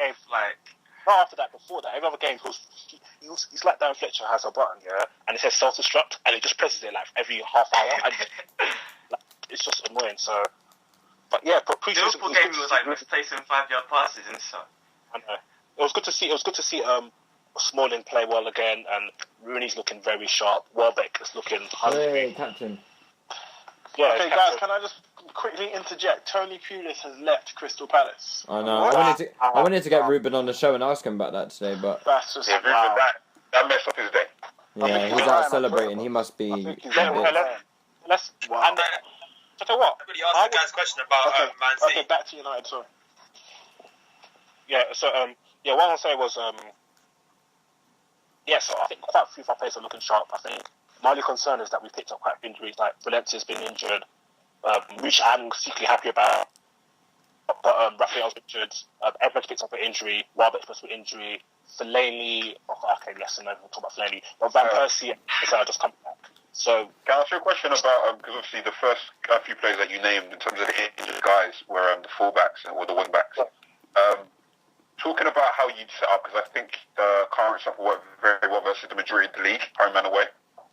But when you go towards obviously the better teams away, would you feel comfortable playing Young and Valencia and fullback? No. First and foremost, if everyone's fit, Young Valencia ain't playing. Period. 2, I don't feel comfortable playing Young Valencia if we're playing against my man them at Hyde Park, let alone anybody. I honestly, I don't see them anymore. Unless it's Carling Cup and they're coming home for the Young Bucks. I don't see them play, period. I'm one of the main fans that, oh my god, Young's done so well pre-season. No. I'm confused. Vic seems to love Ashley Young and Fellaini. Victor's bipolar. Don't even listen to him. Like, he'll but if you watch the games, even though going forward he's done alright in the pre-season, but like defensively, you get football's a 2-sided game. It's not just about what you do going forward. Defensively, it is so he gets caught by that ball in behind ridiculously easier. It's not really his fault. Yeah. Sancho make anyway in our team tap dance. Let's still get it right. But like even for example, I was at Old Trafford, so I could see it perfectly. I had a good view, and when I say they were getting in behind Ashley Young, well, I was like, fam, are you actually disabled, or are you doing this on purpose? Because how are you not spotting these runs? And it's not literally. So that's just, and Valencia was doing that all last season at right back, and at right wing back, which is a bit more technical in terms of position and not as natural to them. So I'm not comfortable with them in any situation, let alone going away to Man City or Arsenal. I will say Valencia is not too much of a stretch because he did play as a wing back for Wigan. No. So in terms of the position, I wouldn't say it's too foreign to him. Whether he does it at an elite level, that's a totally different thing. I would say someone's been playing wing back. It's not. But performing at a substantial level or at a decent level is foreign to him. So I'm not really backing him whatsoever. I'm not going to lie to you. So yeah, fair enough. The person who scares me in our starting 11 is Phil Jones, because against like a big team, I can nearly bank on him in his current phase, or whatever you like to call it, to make at least one stupid decision. At the very least, pick up an injury. I want to. Liverpool, when you should bang, darling. I think he'll bang. I think Phil Jones. I think he'll bang, but against bigger teams, I don't know. He just seems to get outsmarted, or he just seems to dive in. Like these aren't he's just rash at times, but I think he kind of grow out of that. I hope. Jones. Is this Jones? Yeah. Yeah. But Jones he's a ball chaser. That's the thing. He leaves massive holes. Like he's the biggest ball chaser ever. He needs to sort of life up, bro. The best goal as an example to that is that Aguero one when he took it across the box, in the bang top corner. Jones just followed the ball. He just followed the ball like a dog. No, you didn't have to remind me of that, Aaron. Still. It's like he had him on a lead, bro. He's just like come, and then bang top corner. And that's the only problem. The thing about Jones is if Jones was black, he would get the whole kind of athletic centre back. He's a monster, you know. He's a monster. He could either go. Let me finish my point. He could either become a great centre back, which he has potential to be, or he could become the white Michael Richards. That's literally how it is. And no, it's the truth, right? And for me, it's a thing where a lot of players or people, Man United fans predominantly, are writing him off, and he has so much time to grow out of that. But if you ask him to rely on him to be the first team, starter, once he's in this current phase, then yeah, I can see the concern. But I wouldn't use it as a reason to write him off completely. And I think a lot of Man United fans are doing that right now. No. Man United fans are very, very, very, very, very dumb.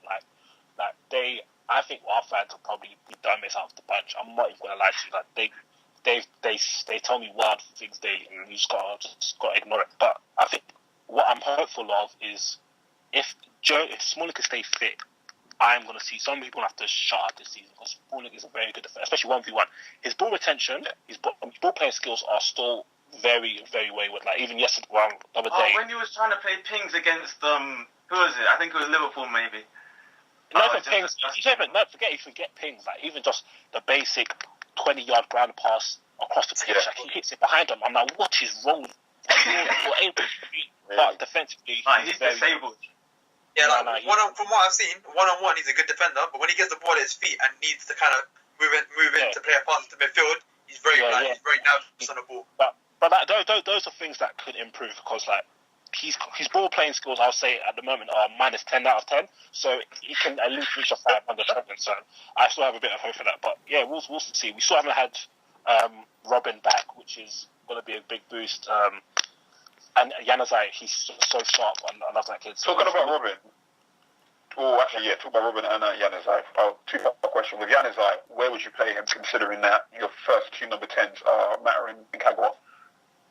I think Van Gaal said he's planning to use Kagawa as a central midfielder.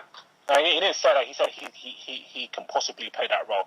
And I think people need to understand that when they read Van Gaal interviews, just to try and read the whole paragraph, like they just think that Van Gaal said, I'm playing 3-4-1-2 or whatever the formation is for the whole season. He didn't say that. He said that at this moment, I think this is the best situation. If it doesn't work, we'll change it. But we still need to make alterations to the squad. So we make go back to Januzaj. Yeah, you make it on quickly. Yeah, we make signings and change our formation. But me personally, if I have to put Januzaj in this formation, I would like to have him as up front, as kind of off the track. He kind of plays there for our youth reserve teams. That is his natural position. And I think similar to how Ian Robin played in the 3-5-2 and he played there when he came on the other day, and he looked very sharp. So that's where I would play him personally. And to Robin and Percy, what would you ideally, irrespective of Rooney being the captain and whatnot, if who would be your starting two up front? Who would I start to? Yeah. That's the question. Because it's Rudy Van Persie, Rudy Van Persie, and I think a lot of people saying they can't play together. I find that quite funny, it's hilarious because even on the Fergie, they start to develop a really, really good relationship where they'll find each other with runs. Even when someone will pull that wide, they'll put the ball in, and the other one will score from a header. I could name quite a few goals like that. And I think with good players, intelligent players, they can always play together, whether they're similar or not. We've seen it with Aguero and Tevez. We've seen it with Rooney and Tevez, Rooney and Owen. I think good strikers can always play together. Suarez and Surridge. So I think, they'll definitely my front two. But a lot of United fans think that Rooney and Welbeck have a better working relationship, which I can see why. But I just have a belief that if we could get them fit, consistently playing, Rooney and Van Persie with Mata in behind for the whole season, I think them three will do a lot of damage. So that's what I hope to see. Okay. So I mean, at its current state, no more signings if the window finished today. Where are Man United finishing? If God loves us and we don't get injured, without top 4, like just because of the firepower up front, and knowing and I can know I mean Carrick and Herrera playing bloody every single minute of the season, and Raphael, I'm sure they'll get injured. If not, I just think that Chelsea and Man City. I think people sleep on Man City a lot. They just dash the title to Chelsea. Like Chelsea to lose. I think Man City got an excellent team, a very very good team. I don't see Man City or Chelsea coming out of the top 4 unless they get found of match fixing or something. Arsenal, our 4th place is always Arsenal's, no matter what happens on the lot. Even if they have 50 points with 1 game to go, Arsenal's still top 4. And Arsenal, they've got a really good team with that. I think Sanchez is going to be such a big game changer because even looking at the community showed, like you will win the ball, says you'll get the ball, and boom, straight out to Sanchez. Sanchez is the outlet ball. He even makes it stay. Wins a free kick, and I think if you watch a lot of the games in detail last season, that's where Arsenal was slipping up in big games where they'll give the ball to Giroud and he'll lose it, and it's just basically being pinned back in again. So I think Arsenal will be about, especially if they don't get injuries, I think they'll be about for the title. So hopefully all right. Sorry to cut you off. Sorry, Junior. Just before we move on to like some predictions and stuff, where do you think Man United will add before the transfer window's ended? Where or who? Where? Okay, centre mid, I think we're pretty much nailed on to add someone. And also left back / centre back. Yeah, those are really where we need to add. Anything else is luxury at the moment. But will you? But will we? I can't see us not getting a centre mid, but then again, it's United, so I mean, Herrera was enough of a miracle. I can't imagine us not getting another one though. I think we will. Okay. I'm quite certain we will. Do you have anything to add on to that before we move on quickly? No, I'll be here all day talking about United transfers. Alright, fair enough. Alright, so what we'll do before we quickly wrap up the podcast, is we're all going to put our necks on the line. Individually, we're going to do some predictions. Top 4, who's going to get relegated, and like a surprise player of the season, and maybe who's going to be the player of the season as well. So if you're all up for that, we can do that briefly. Aaron, I'll start with you. So who's going to be the top 4? Like order, like in the actual order. Alright, I think Chelsea will win the league. City will come second. Currently, with the teams they are now, I think United will come third and Arsenal will come fourth. Relegation, I think Burnley will go down. I have a feeling that Swansea might go down this season, and maybe West Brom as well. Surprise player of the season. I think that's a hard one to be honest, but I'll just go ahead and say I think Jovetic. He might not be a surprise to like maybe us guys because we know how good he is, but maybe the people who haven't seen him before, I think he'll be very good this season. And player of the season is probably, I think I'm going to go with Fabregas. I'm going to Fabregas player of the season. Oh, you got every single one of mine, bro. You got everything I was going to say. All right, cool. All right, so we don't need to do you, Leroy. No, you don't. Every step exactly the same. Okay. And to be honest with you, I don't want to hear anything to do with Fabregas when it comes to Leroy, bro. We'll be here for an extra 5 minutes, bro. Yeah, you know what I mean? This is the hub. Ife, what about you? What's your predictions?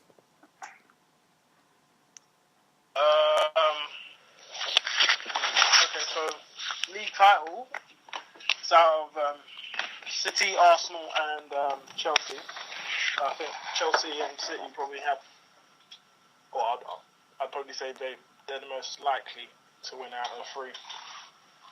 But Arsenal will be right up there, in my opinion. Like very, very close. That winning the FA Cup will have them, will give them that extra push, and it will give them. Say for example, if they suffer a loss, it won't be a loss one week, another, and then another, and another on a draw. It won't be like that. I think they'll be able to get over their losses a lot quicker than in the past. So yeah, I think Chelsea, City, Arsenal battling out for the Premier League. Probably Chelsea or City to pip it. FA Cup. I need to hear an exact order, Ife. You're sitting on the fence too much. Okay, Chelsea, City. Actually, Chelsea, Arsenal, City, United. That's my top four. Wow. That's my top four. What about relegation?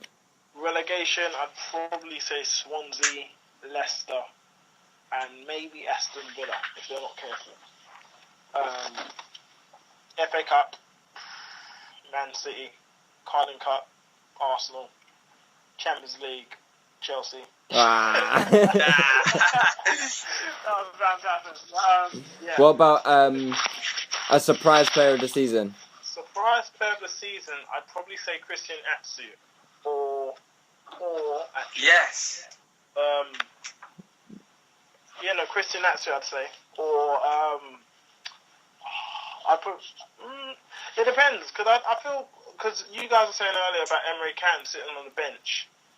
I think Emre Can would be he'd be a great player if he actually played. I don't think Gerrard should be getting as many games as he will get. You know, I think Henderson will play because of his energy. Emre Can will probably be the one to suffer, but I think Emre Can will be a good player. Who else? Sterling will have a good season, but they're not really surprises. So I'd probably say Emre Can could possibly be a surprise of the season. Okay. Maybe Van Ginkel as well, if he stays fit. That'd be like Chelsea's first ever youth player, right? No, we've got Christiansen coming through as well. But he actually plays. Never mind. Yeah, but never mind. Don't worry about it. Well. Okay. Yeah. I'll go quickly, Lewis. Yeah. Go on, Aya. I think he'll go Chelsea just because I don't trust Pellegrini. Then City. I think United. I assume going to sign somebody or some sort of ability and sense for the window ends, and then Arsenal. In terms of surprise of the season, I think Eric Lamela. That's my shout for surprise of the season. In terms of relegation, I'm not gonna lie to you. I don't really know much about the teams coming up because I don't actually care. Until they beat you at Old Trafford. Yeah, no. God forbid. So, but hopefully West Ham go down, but I don't see it happening. Aston Villa will probably go down because they've just been getting too much life recently. I think it's time for them to go. In terms of domestic honours, I think Man United might win one. And I think Chelsea probably win one just because they seem to have 5,000 different first teams and they're all quite decent. And yeah, that's about it. Alright, okay. No one seems to be mentioning Palace as relegation. Well, now you mentioned yeah, true. I think no, that Palace guy. I know we haven't quite touched on it. They tried. They have done some decent. Is Jack Cook gone through? And no one said about Southampton either. Does anyone know why Peters left? Yeah, he was having some disagreements about new additions apparently with Paris. What has Jack Cook gone through? No. Okay, he's on his right. You better he goes to 3 million, yeah. Wow.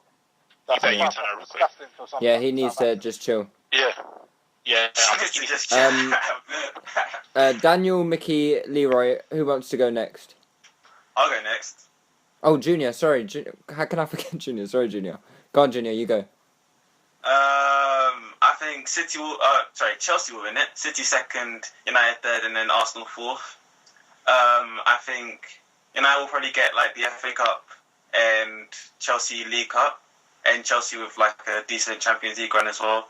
And with my surprise player of the year or young player of the year or whatever, I'd say either maybe Achu or Khan or Lamela.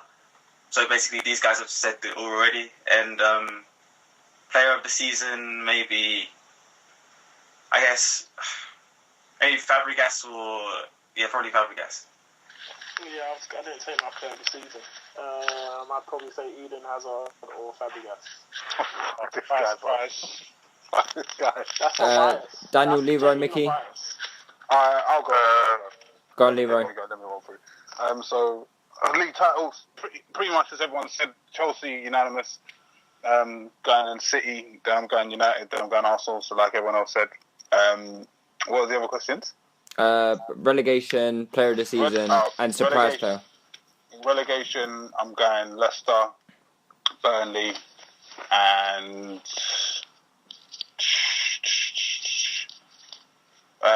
Crystal Palace. Now they've sacked Pulis because they're just foolish. Don't know what they're doing. Surprise of the season, Aaron said, Jovetic, because obviously if he stays fit, then I'll probably, yes, if Suso plays, I think he can do quite well. But I'm not sure how much he's actually going to get in terms of minutes. Player of the season is going to be Cesc Fabregas. Bottom line, he's going to be by far and away, not even close. Who? Cesc Fabregas. Oh, okay.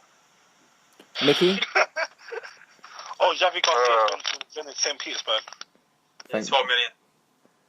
Wow, they made money like that. Wow. Alright, cool. Winners Chelsea, runners up City, third place Arsenal, fourth place Liverpool, relegation Leicester, Burnley, West Brom. Player of the season, I'm going to go with David Silva. Surprise player of the season, Eric Lamela. Any other questions? No, that's it. And last but not least, Daniel. Is Daniel even there? I don't think Daniel was there anymore. Oh, I just seen that United had a bid rejected of 15.9 million for Rojo.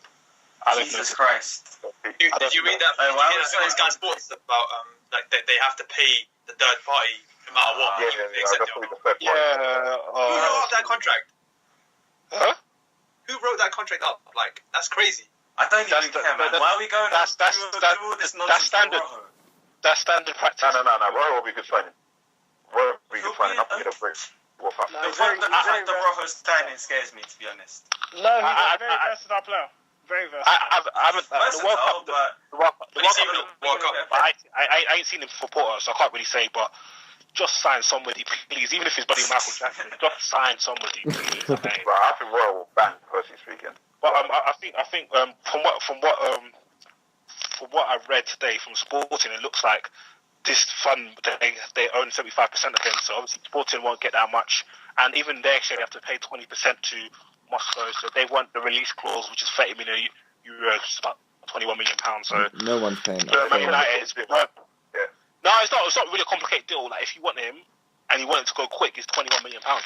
United will probably be there saying, we'll pay 20 million and 999 pounds and 99 cents. That's the type of club we are. So only God knows. So we'll see about that. It's almost like Arsenal and Man United have switched roles. Huh? No. See, the difference between us and you lot is that you lot wanted a certain player, and you lot got, because you lot don't have the financial power to actually go out and spend. Like, say for example, you wanted like a Hazard for 30 something million. You lot maybe say you really got the funds to do that because you're paying for a stadium. We have the funds to pay for any other place we've gone for. We have the funds, but we want a penny pinch. That's our problem. So that's why we started to roll with us. At least us have a reason. What happened with Ozil? 42 million bang slapped it down. Sanchez, 30 million bang slapped it down. Manchester United will still be debating for Ozil up to this day for Oscar. From last season. Yeah, we'll still be talking. Yes, I don't know. 40. Look, what's our thing? Over 2 million. 2 months. 2 million for 2 months. Over 2 million. Showed me United got serious, bro. What happened with Arella last season showed me United serious. Yeah. Well, what's that nonsense with what's his name? And like his paperwork and stuff? Oh, that's all lies, bruv. I don't want you guys to lie. Even the imposter thing, I can't believe that you believe that. Come on. Yeah, the imposter thing was a bit far-fetched. Imposters came to... How can someone pose as Ander Herrera's agent? No, it wasn't that. United sent them. Apparently, the people went to go speak to Bilbao imposters. So these random guys came with no ID, no money, no briefcase. They just knew where to go, and like, come on. Like, I actually can't. The fact they spun us that lie actually got me so mad. Like I was like, "Rah, you actually think we're all boneheads? Like we're actually boneheads." So yeah, F Man United, man. F for the wins. Okay, Aaron's just requested that we all do a surprise team of the season, so everyone just chip in with a surprise team of the season. Manchester United, so fighting from 7th up to a decent position. So we're gonna leave him his club, I reckon, hopefully. So that's my surprise. Stoke. Yeah, that's a good shout actually. But I think Stoke might bang, you know. I'm going to go with Stoke still. Bojan finally realised his potential, ironically, at Stoke City. I someone told you that 5 years ago. It's strange that someone said on the Guardian football podcast yesterday, it's a bit like how would Barcelona do on a cold night in Stoke, and now it's sort of like come to fruition with Bojan. You know what I mean? That's quite impressive. I think Bojan knows what he's doing, you know. He's going to go there, he's going to bang, and he's going to bounce to like a Tottenham or something, and then he's going to keep steady rising. That's what I think is going to happen. I think he'll bang in the Premiership. I think Newcastle will be my surprise time. Newcastle, yeah, they brought in a lot of good players, haven't they? Pardew in charge. Yeah, but you seem to forget that Pardew up to the first 2/3 of the season last season had Newcastle like right up there. Yeah, but then they just collapsed. Yeah, but you got to remember that was. Just kept collapsing. But I think that had a hell of a lot to do with the sale of Kabay. Fair enough, but there's. But I don't mean just like Kabay's absence. I mean the actual nature of the sale as well. I just think the players lost it. I think they got some good players, made some decent additions, and if they get it right like they did last season at the start, I think it can happen. I think Sissoko is actually quite an alright player, and you know, a guy like that, if he hits a bit of form, he can take a team quite far. So yeah, see what happens. My surprise will probably be Southampton. Yeah. Yeah. I think they'll do a lot better than people think. I think they may just get relegated. I don't think. No chance. Okay. No chance. You don't think they could get relegated? No chance. They still got a very handy team. It doesn't matter if they got a few players here and there, but I think if they take to the manager, I think they'll be fine. I just wonder. My surprise team's going to be QPR with Glenn Hoddle going in, Rio Corker. I think they might do alright playing the 3-5-2 in it, so I think I want to go with QPR. Yeah. Any others who hasn't done this surprise team? Is that it? Yeah, that's it. Okay. Well, let me just give you my predictions. I reckon Sonogo's going to be the player of the season. Sonogo's going to be top goal scorer. Oh my god. Arsenal will win the league. Arsenal will win the FA Cup, the League Cup, and the Champions League. And probably we'll win the Europa League as well somehow.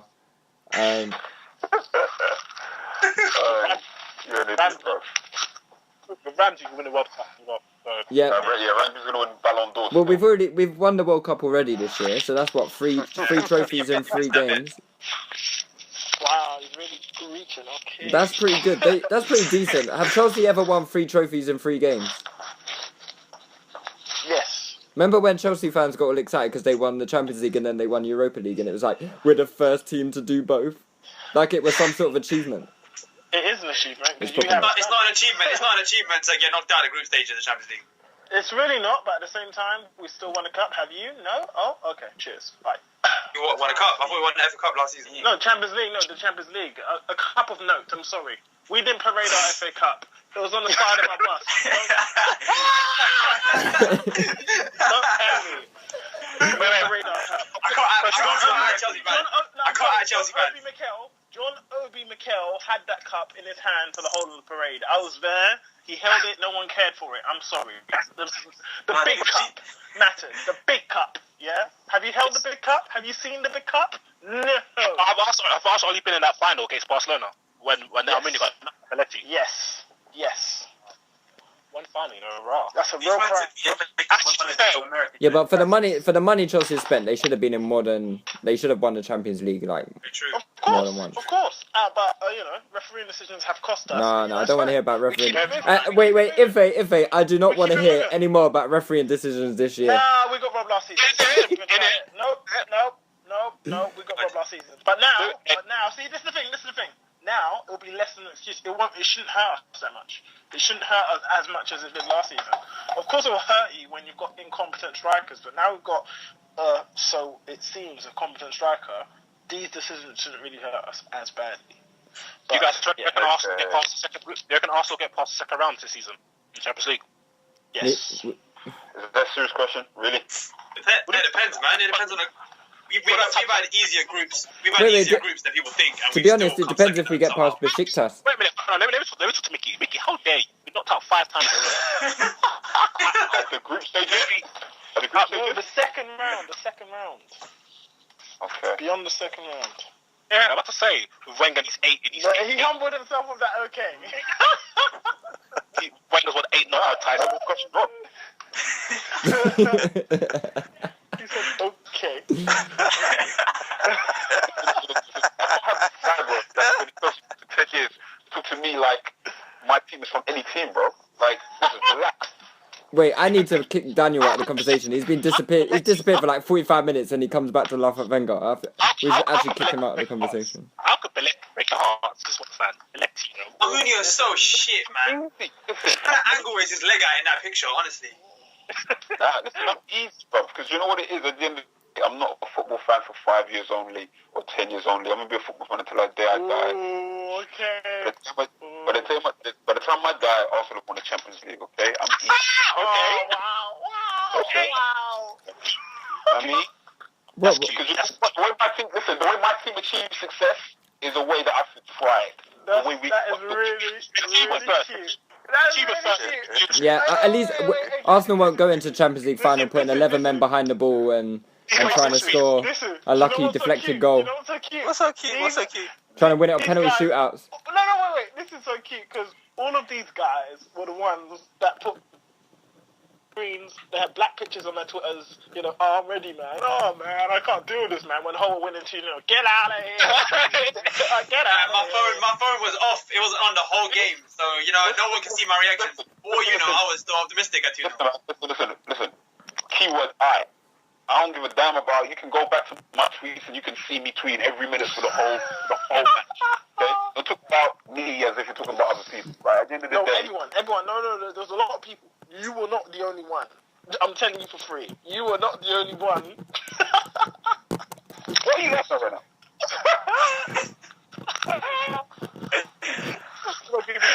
Anyway, Sonogo's going to show you all this season, so on that note, Leroy, I do not want to hear it, mate, alright? Don't bring up Sonogo when I'm trying to show pride in my team. And I'll take Sonogo over Giroud every day. Who said that? Aaron said that. Aaron, you want me to fall out with you, bro? Who is this? Who's speaking? Leroy. Yeah, do you want me to fall out? Sonogo over Giroud, bro, for our team, yeah. Giroud pisses me off, bro, you need to chill. I thought we were the same, man. I thought we had the same view. Wait, Leroy's actually defending Giroud. What's going on? I've seen what happens when Giroud plays, man, and what Sonogo does for our team, it's just so much better. One game. Like, one game. No. Even last season, even against Bayern Munich and stuff, I see what happens when he plays. One game. As long as Giroud has runners and to be able to link up play. Oh, stop this shit, man. Listen, I can play up front for that team, and if I had one, I'd score 20 goals as well. The guy he's not good enough, bro. He's just not good enough. Like, he's a decent player. He's a decent player, but when it comes to being a striker, it's not working, man. That's fine. We nearly won the title when we finished 7 points off with Giroud up front. That's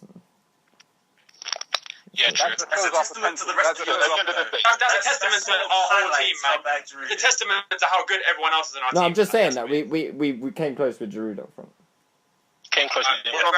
I never said we won it. I said we came close. That's exactly what I said. That's what they know you didn't win it.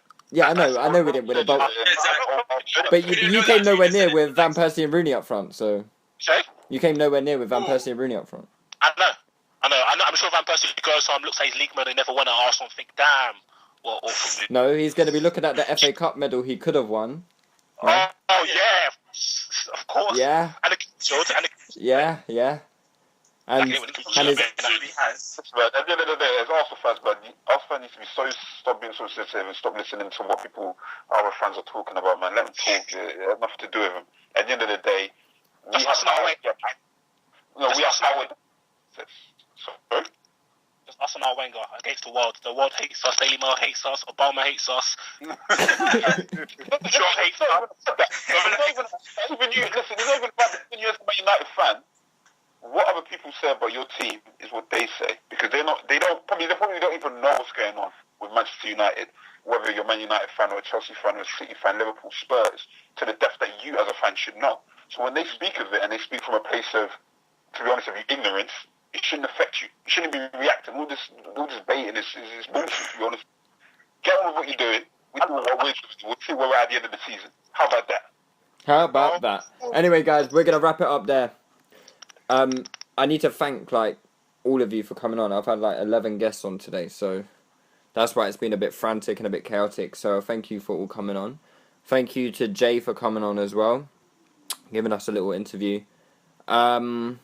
So you've heard our season predictions. Hope you enjoyed it, and we'll be back next week with a normal podcast with much more organisation about it. So yeah, guys, we'll see you next week. Ciao.